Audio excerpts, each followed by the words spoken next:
नमस्कार। भारत आत्मनिर्भर तभी बनेगा जब देश के युवा रोजगार मांगने वाले नहीं बल्कि रोजगार देने वाले बनेंगे। इसी दिशा में उत्तर प्रदेश, जो कि भारत की तीसरी सबसे बड़ी अर्थव्यवस्था है, एक ऐसा राज्य है जहां 25 करोड़ की आबादी का 56% युवा वर्ग है। यह राज्य अब अपने युवाओं की पूरी क्षमता का उपयोग करते हुए विकास और आत्मनिर्भरता की दिशा में कदम बढ़ा रहा है। देश में पहली बार माननीय मुख्यमंत्री योगी आदित्यनाथ जी के दूरदर्शी नेतृत्व में राज्य के युवाओं को सशक्त बनाने के लिए मुख्यमंत्री युवा उद्यमी विकास अभियान सीएम युवा योजना शुरू किया गया है। इसे आमतौर पर सीएम युवा योजना के नाम से जाना जा रहा है। इस अद्वितीय अभियान का उद्देश्य युवाओं को अपने खुद के व्यवसाय शुरू करने में मदद करना है और इस तरह हर साल 1 लाख नवीन सूक्ष्म इकाइयां स्थापित करना और अगले 10 वर्षों में 10 लाख नए आत्मरोजगार के अवसर पैदा करना है। मैन्युफैक्चरिंग हो या सर्विस सेक्टर, 5 लाख तक की परियोजना लागत पर 100% ब्याज मुक्त एवं बिना किसी कोलेटरल के 4 वर्षों हेतु ऋण प्रदान किया जाएगा। यह पहल स्वावलंबी युवा समृद्ध प्रदेश के नारे के साथ युवाओं को वित्तीय सहायता, कौशल विकास और व्यवसाय समर्थन प्रदान करती है। यह अभियान 2 प्रमुख चरणों में कार्यरत होगा, जो युवाओं को उनके व्यवसाय की शुरुआत से लेकर क्रियान्वयन तक पूरा सहयोग देती है। आइए अब इन चरणों को विस्तार से समझते हैं। तो चलिए इस योजना के प्रथम चरण के तहत उपलब्ध वित्तीय सहायता को समझते हैं। प्रथम चरण में यह योजना परियोजना लागत के लिए 5 लाख तक की वित्तीय सहायता प्रदान करती है, जो 4 वर्षों तक के लिए लागू रहेगी। यह सहायता उद्योग और सेवा दोनों ही क्षेत्रों में उपलब्ध रहेगी। अब आती है लाभार्थी के योगदान की बात। योजना का उद्देश्य आपको आपके सपनों का उद्यम निर्माण करने और विस्तार करने में सशक्त बनाना है। इसलिए आपकी श्रेणी के आधार पर आवश्यक मार्जिन मनी कुछ इस प्रकार होगी। सामान्य श्रेणी के आवेदनकर्ताओं के लिए परियोजना की लागत का 15%, ओबीसी के लिए परियोजना लागत का 12.5%, एससी, एसटी, विकलांग आवेदक और राज्य के आर्थिक दृष्टि से पिछड़े हुए क्षेत्र जैसे बुंदेलखंड, पूर्वांचल और केंद्रीय सरकार द्वारा मान्यता प्राप्त किए गए आकांक्षी जिले जैसे चित्रकूट, चंदौली, सोनभद्र, फतेहपुर, बलरामपुर, सिद्धार्थनगर, श्रावस्ती और बहराइच के लाभार्थियों के लिए परियोजना लागत का 10%। वास्तविक परियोजना लागत का 10% या 5 लाख का 10% जो भी कम होगा, मार्जिन मनी सब्सिडी के रूप में प्रदान किया जाएगा।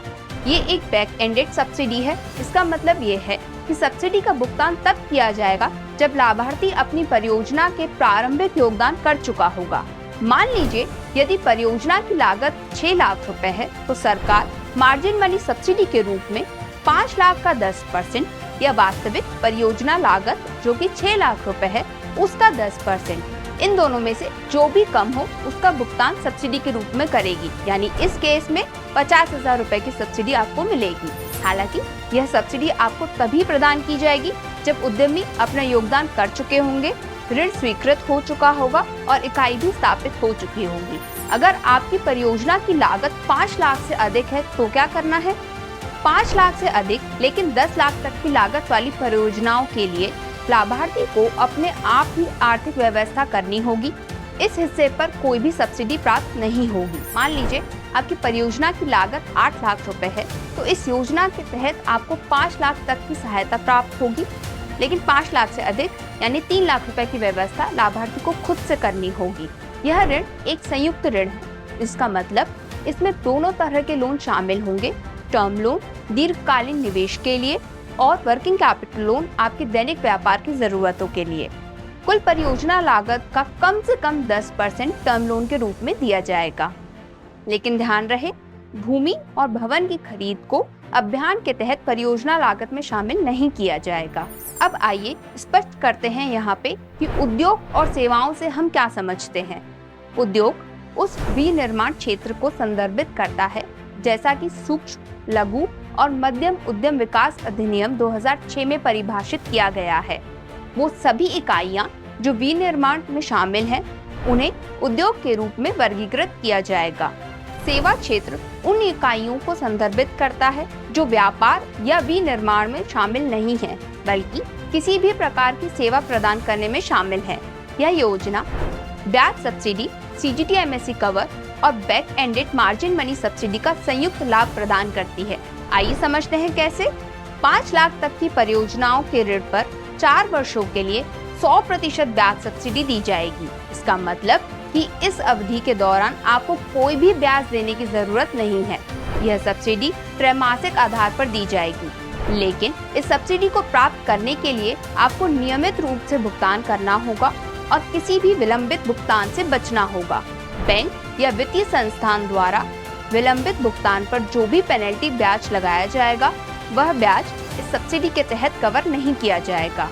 इस योजना में 6 महीने का मॉरिटोरियम पीरियड भी दिया गया है, यानी 6 महीनों के लिए आपको किसी भी प्रकार का भुगतान नहीं करना होगा। ये योजना आपको बिना ऋण की चिंता किए अपना व्यवसाय स्थापित करने के लिए समय देती है। इस योजना में ऋण गारंटी भी सरकार द्वारा कवर की जाएगी, जिससे आपको बिना किसी कोलेटरल के ऋण प्राप्त करना आसान होगा। CGT-MSE कवर के लिए 4 वर्षों तक आवश्यक धनराशि का भुगतान भी राज्य सरकार द्वारा किया जाएगा। डिजिटल लेन देन को बढ़ावा देने के लिए प्रति लेन देन 1 रुपए तक का अतिरिक्त प्रोत्साहन प्रदान किया जाएगा, जो प्रति इकाई लाभार्थी के लिए 1 वर्ष में अधिकतम 2000 रुपए तक होगा। इस योजना का लाभ लेने के लिए आप ये सुनिश्चित करें कि आप मुख्य योग्यता मानदंडों को पूरा करते हो, जो कि हैं कि आवेदक उत्तर प्रदेश का निवासी होना चाहिए। आवेदक की आयु 21 वर्ष से 40 वर्ष तक के बीच में होनी चाहिए। आवेदक को कम से कम कक्षा 8 तक की शिक्षा पूरी करनी होगी। जो आवेदक कक्षा 12वीं या समकक्ष योग्यता प्राप्त है, उन्हें प्राथमिकता दी जाएगी। आवेदक को सरकार द्वारा प्रायोजित कौशल विकास कार्यक्रम के तहत प्रशिक्षण प्राप्त होना आवश्यक है, जैसे विश्वकर्मा श्रम सम्मान योजना, एक जिला एक उत्पाद ODOP प्रशिक्षण और टूल किट योजना, SC, ST, OBC प्रशिक्षण अभियान या उत्तर प्रदेश कौशल विकास मिशन। वैकल्पिक रूप से उनके पास किसी मान्यता प्राप्त संस्थान से कौशल संबंधी क्षेत्र में प्रमाण पत्र, डिप्लोमा या डिग्री होना चाहिए। आइए अब समझते हैं आवेदन की प्रक्रिया। आवेदकों को अपने आवेदन पत्र ऑनलाइन आधिकारिक MSME पोर्टल msme.up.gov.in के माध्यम से जमा करना होगा।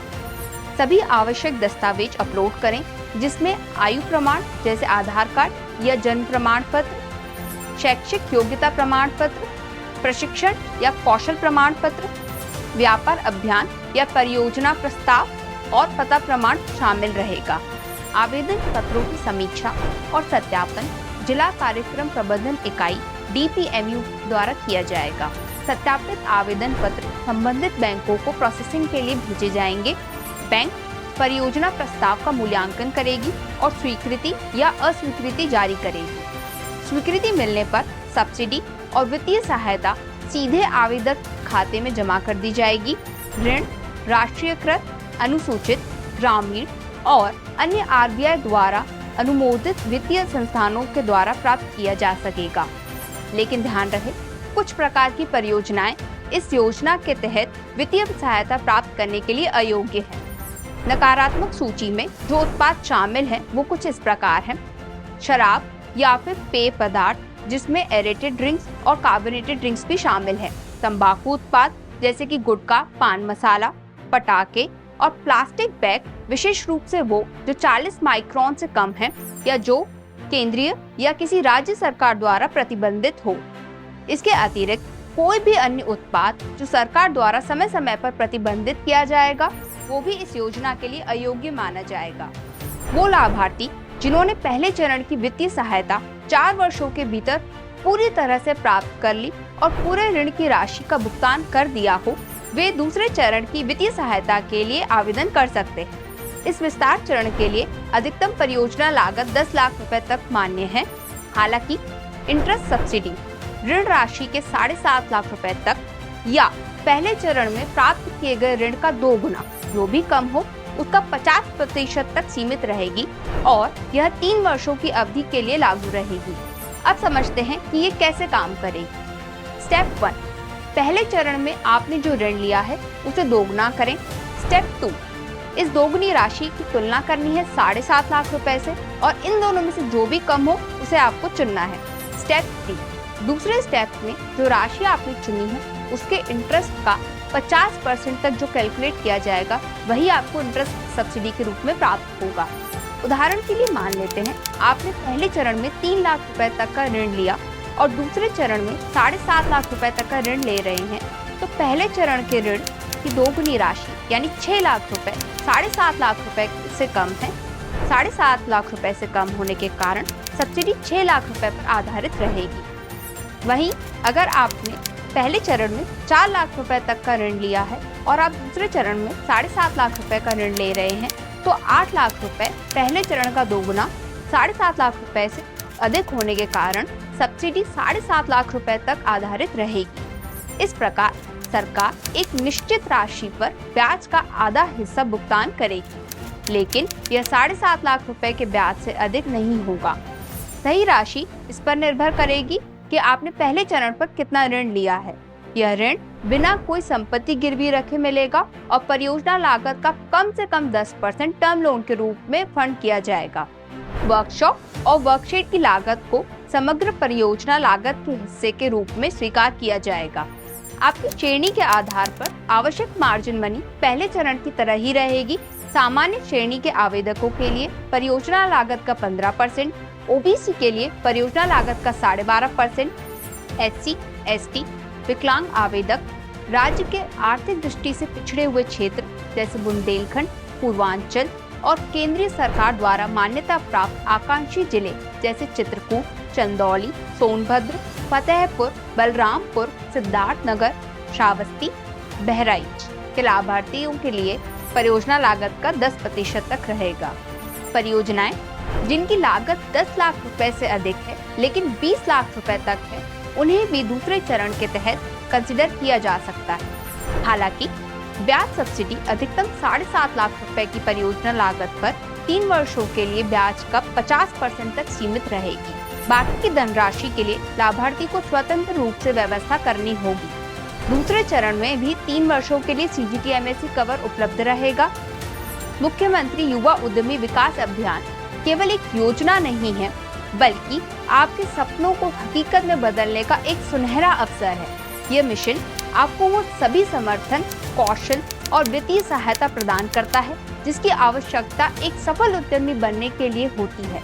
यहाँ किसी संपत्ति की गारंटी की आवश्यकता नहीं है, बल्कि आपकी मेहनत, उत्साह और जोश की जरूरत है।